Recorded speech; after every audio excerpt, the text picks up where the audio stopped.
Well, the uncle of a 16-year-old boy who was stabbed to death in the East London has made a heartfelt plea for witnesses to come forward.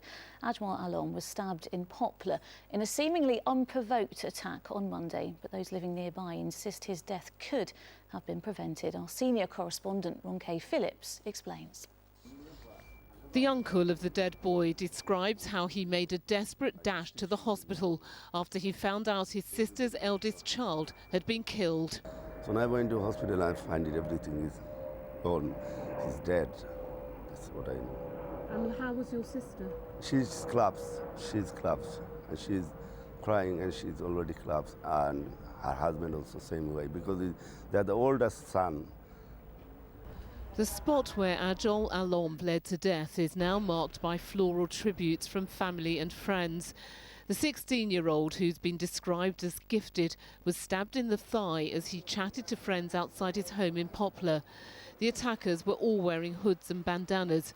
Another teenager, who was also 16, was slashed across the face.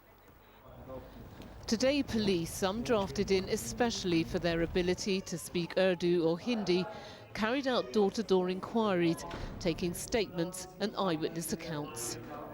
Tom Gleed is one of several residents in the area we spoke to who said they'd been complaining to the council about problems with groups of teenagers hanging around the estate and antisocial behaviour for years. He led a chorus of voices blaming cuts in funding for youth clubs. A very tragic occurrence here yesterday. Were you surprised? I was shocked, but I wasn't surprised. Why? Because I've been writing letters, me and my partner, to every authority, telling them that what's going to happen.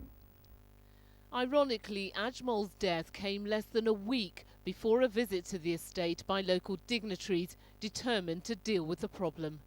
We made an appointment with the Borough Commander, myself, local MP Jim Fitzpatrick and my colleague councillor Shiria Khatun.